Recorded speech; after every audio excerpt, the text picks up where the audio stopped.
Hey,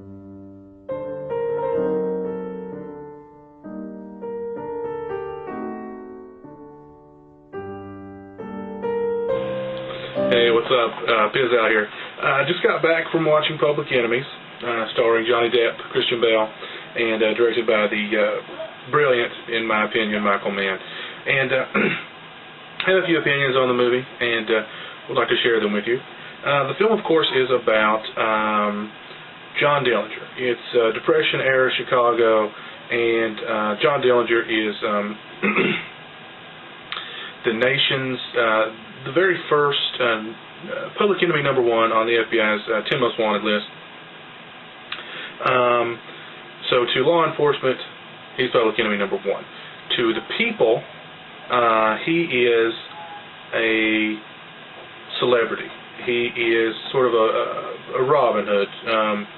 He's not stealing from the rich and giving to the poor. He's stealing from the rich and using the money to front his operation, and because he likes expensive things, he likes whiskey, he likes good clothes, he likes fast cars, he likes beautiful women, and on his tail is Melvin Purvis, played by Christian Bale, who has been appointed by J. Edgar Hoover to lead the John Dillinger Task Force.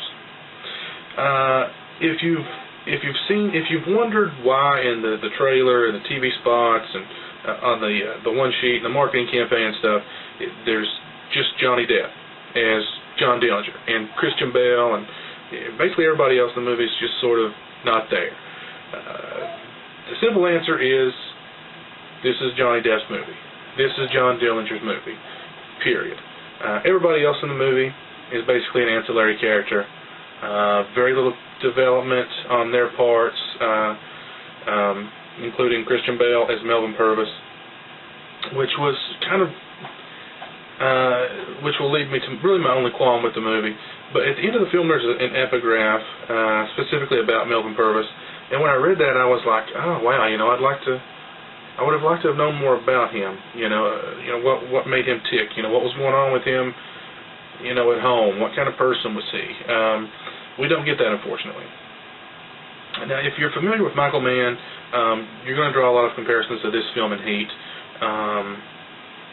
Both of them are crime dramas. Both of them are,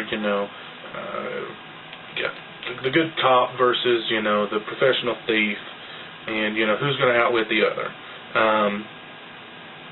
What Heat did that Public Enemies doesn't do, and like I said, this is my only qualm, is he fleshed out both sides of the line perfectly. I felt, you felt like you knew both of these characters to the point where you could draw comparisons between the two. They were, Al Pacino and Robert De Niro. They were both good at what they did. They were both dedicated. So you can understand the camaraderie between the two. You're not going to get that kind of depth with Public Enemies. The movie's still very good. You should still go see the movie, absolutely. Johnny Depp's great in it. It's 2.5 hours long, but it didn't feel like 2.5 hours long to me. But it's 2.5 hours of pretty much Johnny Depp just, chewing the scenery. I'm sure, all the ladies in the theater loved seeing him in close-up. A lot of close-ups in this movie. But at other characters' expenses, to the point where a friend of mine who saw the movie with me said, he was confused about who, different characters were coming and going, and he sort of, he said he got confused about, who was who, and what sort of significance they had to, the gang, or what sort of significance they had to, the Dillinger Task Force, and that's definitely a qualm. There's so much emphasis put on Dillinger and his gang that you are instantly for them, you're rooting for them, to the point, and they don't help out the cop aspect of the movie either, because the cops are, they're torturing people to get information, they're beating women to get information, they're stumbling, they're bumbling, and you just don't know them. They're just sort of interchangeable. With the bad guys, with John Dillinger in particular, he's romantic, he's loyal to his friends. The public loves him to the point where somebody wants to hatch a plot to do a kidnapping, and Dillinger says, "No, the public don't like kidnapping." So he's very self-conscious of his public persona and of the fact that that the public like him, and also the fact that he's public enemy number one, and he's outsmarted the cops, and he's been able to evade the cops, and he likes that.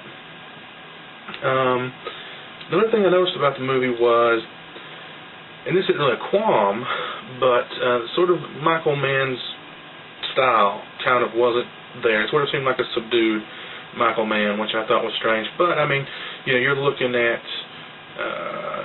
But I think if this movie had the kind of style and that like a Miami Vice had, or Collateral, or even Heat really, or Manhunter specifically, it just wouldn't have felt right. It's still a beautiful movie to look at. There's good action in it. Very good performance from Johnny Depp.